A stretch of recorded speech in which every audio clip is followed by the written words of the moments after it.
ហើយអសតនៅហ្វីលីពីនដែលយើងហៅថានៅហ្វីលីពីនគីតមិនចាចឹងខ្ញុំសូមមិនលម្អិតច្រើនទេតើតើជាមួយនឹង classification ទៅលើជំងឺលើសសម្ពាធឈាមដែលខ្ញុំជឿជាក់ថាលោកគ្រូអ្នកគ្រូទាំងអស់គ្នាប្រកាសជាដឹងហើយគឺជំងឺលើសសម្ពាធឈាមយើងចែកចេញជា4 classify ជា4ប្រភេទតកតងជាមួយនឹងការព្យាបាលការជ្រើសរើសឱសថនៅក្នុងការព្យាបាលទៅលើជំងឺលើសសម្ពាធឈាមអញ្ចឹងនៅក្នុង step ទី1ដូចនៅក្នុងតាម British Hypertension Society នេះគឺ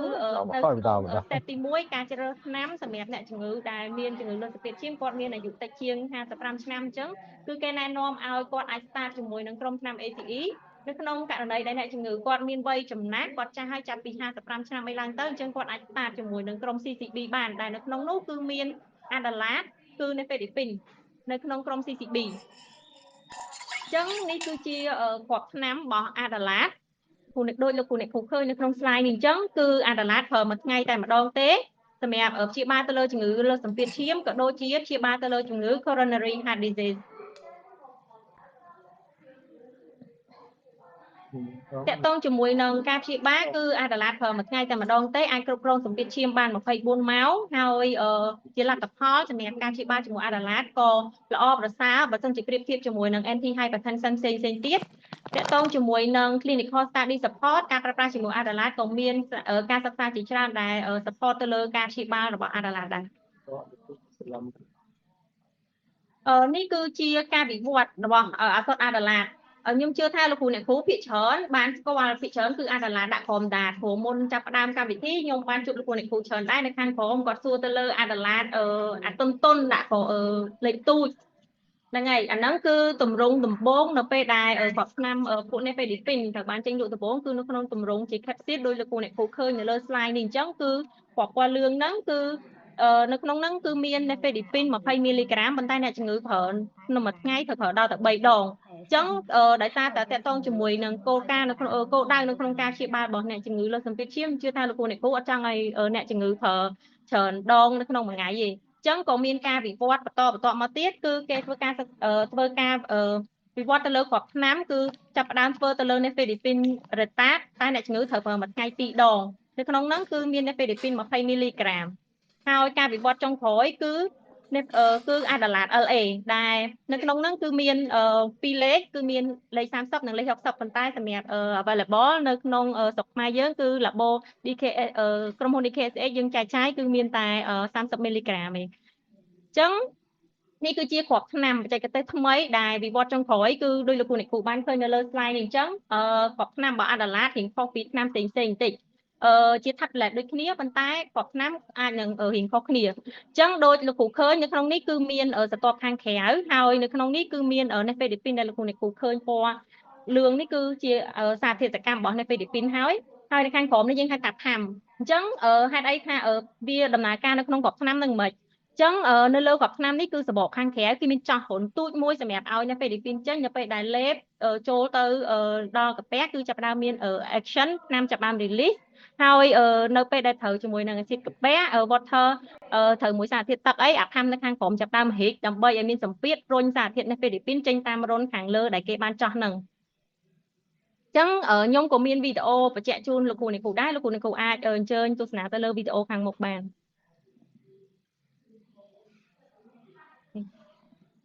ចឹងនេះគឺជាវីដេអូតាក់ទងជាមួយនឹងដំណើរការនៅក្នុងការ release សារធាតុកម្មរបស់នៅហ្វីលីពីន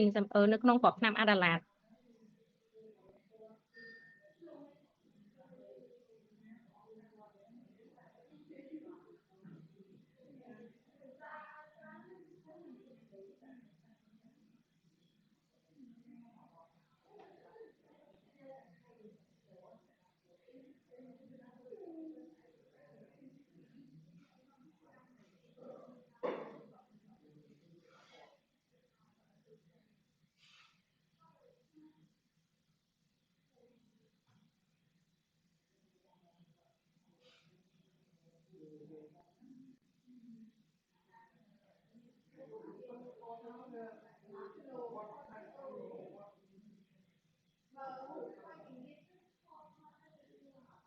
កន្លែងដែលលោកគ្រូកំពុងតែមើលនេះគឺអាហ្នឹងគឺកន្លែងដែលសារធាតុសកម្មនៅហ្វីលីពីនចាប់ផ្ដើម release ចេញគឺគេចោះព្រំនៅកន្លែងហ្នឹង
ចឹងដូចលោកគ្រូបានទស្សនានៅក្នុងវីដេអូតាក់ទងជាមួយនឹង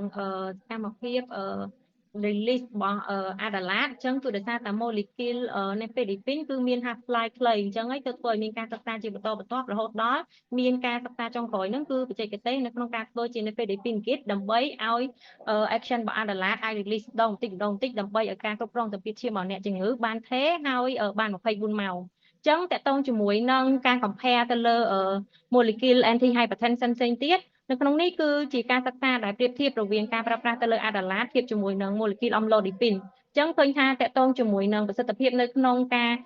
manage សម្ពាធឈាមទាំង systolic និង diastolic ឃើញថាបានល្អប្រសើរជាងការប្រើប្រាស់ជាមួយនឹង amlodipine ដែលនៅក្នុងក្រុម CCB ដូចគ្នាតកតងជាមួយនឹង side effect វិញបើសិនជាប្រៀបធៀបជាមួយនឹង amlodipine ឃើញថាតកតងជាមួយនឹងការហើមឬក៏ការ flushing ការរៀងឡើងទទួលក្រហមអីហ្នឹងក៏មានអត្រាទាបដែរសម្រាប់អ្នកជំងឺដែលប្រើប្រាស់ជាមួយនឹង Adalat ចឹងសម្រាប់តាម insight study នេះគឺឃើញថាការប្រើប្រាស់ជាមួយនឹង Adalat អាចកាត់បន្ថយទៅលើការស្លាប់នៅដោយសារជំងឺសរសៃឈាមបេះដូងបានរហូតដល់ 50%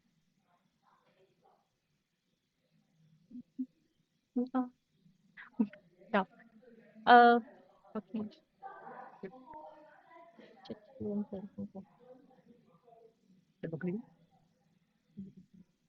ចឹងជារួមសម្រាប់Adalat គឺជា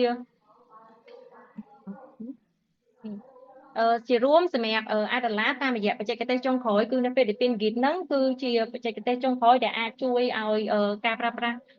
manage ទៅលើសម្ពាធឈាមរបស់អ្នកជំងឺអាចបាន24ម៉ោងដោយប្រើប្រាស់តែម្ដងមានភាពងាយស្រួលសម្រាប់អ្នកជំងឺហើយអាចកាត់បន្ថយទៅលើ risk MI និង stroke ហើយក៏អាចកាត់បន្ថយទៅលើការអត្រានៃការស្លាប់ដល់ខ្សែឈាមបេះដូងបានរហូតដល់ 50%អញ្ចឹងពីខ្ញុំទៅមានប៉ុណ្នេះហើយអរគុណច្រើនសម្រាប់ការយកចិត្តទុកដាក់របស់លោកអ្នកគ្រូ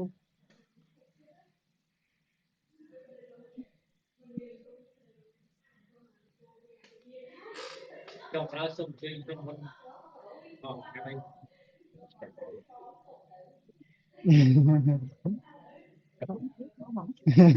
ន